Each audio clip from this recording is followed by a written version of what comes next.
Hai semuanya, saya adalah Tika Kodrini. Di sini saya akan mereview salah satu buku anak, yaitu Close Friend atau Sahabat-sahabat Karib, yaitu karya dari Yohanes May Setianta yang terbit pada tahun 2024 dengan penerbit yaitu CV Ananta Widya. Buku Close Friend atau Sahabat-sahabat Karib karya Yohanes May ini merupakan salah satu buku anak atau fabel bergambar yang mengisahkan tentang 3 persahabatan, yaitu Ibu Merpati, Ibu Perkutut, serta Bapak Bunglon. Cerita ini dimulai ketika Merpati kehilangan salah satu telurnya. Merpati sangat sedih serta khawatir tentang salah satu telurnya yang hilang.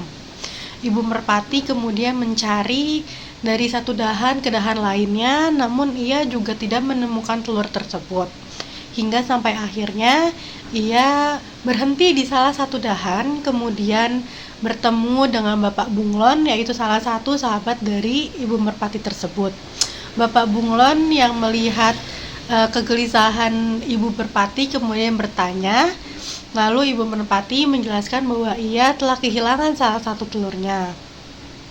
Setelah itu Bapak Bunglon yang merasa kasihan langsung mencoba untuk membantu Merpati untuk mencari tahu siapa yang mengambil telurnya dan menemukan telurnya. Ketika sedang membantu Ibu Merpati untuk mencari telurnya, Bapak Bunglon mendengar salah satu sahabatnya, yaitu Ibu Perkutut yang sedang menangis. Lalu Bapak Bunglon langsung bertanya, dan Ibu Perkutut langsung menjelaskan bahwa ia juga kehilangan salah satu telurnya. Selanjutnya tanpa pikir panjang, Bapak Bunglon langsung membantu kedua sahabatnya untuk menemukan telurnya dan mencari tahu siapa yang mengambil telurnya. Setelah itu Bapak Bunglon ketika sedang membantu mencari telur tersebut, ia menemukan bulu-bulu gagak yang ada di sarang merpati, dan tanpa pikir panjang Bapak Bunglon langsung menuduh gagak sebagai pelaku dari yang mengambil telur Ibu Merpati ataupun Ibu burung perkutut. Namun pertanyaannya di sini yaitu, apakah benar burung gagak yang mengambil telur dari kedua sahabatnya itu? Apakah ada cerita lain di balik siapa yang mengambil cerita itu? Nah, dari sinopsis atau dari cerita ini, alur dari buku ini menurut saya cukup mudah untuk dipahami oleh anak-anak karena ceritanya yang tidak berlibat serta penggunaan bahasanya yang menurut saya mudah untuk dimengerti oleh anak-anak seperti itu. Selanjutnya untuk tokoh utama dalam buku ini yaitu ada Merpati, kemudian Perkutut, dan yang terakhir ada Bunglon. Untuk karakternya sendiri, Ibu Merpati adalah seekor burung yang baik hati serta peduli terhadap teman-temannya. Yang kedua itu ada burung perkutut, yaitu memiliki sifat yang lemah lembut dan peduli dengan teman-temannya. Dan yang terakhir ada Bunglon yang memiliki sifat yang cerdas, peduli terhadap sahabatnya, namun ia memiliki sifat yang kurang baik, yaitu suka menuduh tanpa memiliki bukti langsung. Serta ada satu tokoh yaitu Gagak yang di sini tidak terlalu ditonjolkan sifat dari Gagak itu sendiri.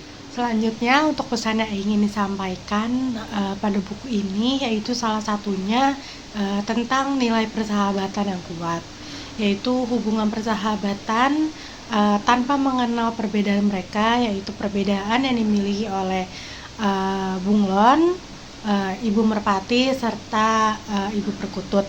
Selain itu persahabatan mereka juga persahabatan yang saling membantu satu sama lain, yaitu dapat dilihat dari bunglon yang membantu merpati serta perkutut untuk mencari telur serta mencari tahu siapa yang telah mengambil telur mereka.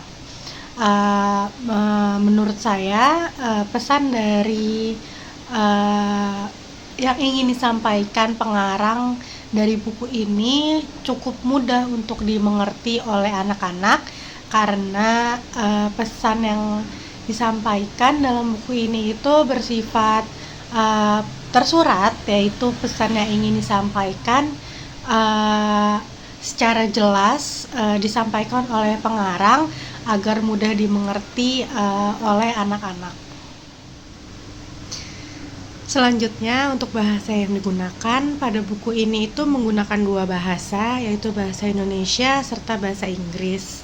Untuk bahasa yang digunakan sendiri itu di sini menggunakan bahasa yang sederhana sehingga mudah untuk dipahami oleh anak-anak.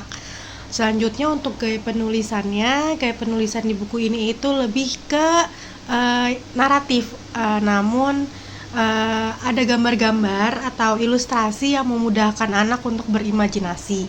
Selanjutnya, untuk bentuk ilustrasi pada buku ini itu menurut saya cukup menarik karena banyaknya gambar serta gambarnya yang besar-besar seperti ini. Gambarnya cukup besar dan gambar serta isinya itu menurut saya sesuai sehingga memudahkan anak-anak untuk memahami isi dari cerita itu sendiri. Nah, untuk kesimpulannya, buku ini itu menurut saya buku yang cukup menarik untuk dibaca oleh anak-anak, khususnya untuk anak usia 4-8 tahun. Kenapa? Karena buku ini itu mempunyai cerita yang menarik. Selain itu, ilustrasi pada buku ini juga menarik untuk dilihat, serta gambarnya yang berwarna-warni sehingga memudahkan anak untuk memahami isi buku dan tidak bosan untuk membacanya, karena pada buku ini itu halaman yang ada itu juga tidak terlalu banyak, serta ada kegiatan. Kalau misalkan ini bukunya secara fisik itu ada kegiatan yaitu mewarnai. Jadi di sini ada kolom atau halaman untuk anak-anak mewarnai. Selain itu, saya merekomendasikan buku ini karena buku ini itu selain menarik, itu juga mengajarkan anak-anak terhadap nilai persahabatan yang tulus. Selain itu, bahasa yang digunakan juga sederhana sehingga dapat dengan mudah dimengerti oleh anak-anak. Terima kasih.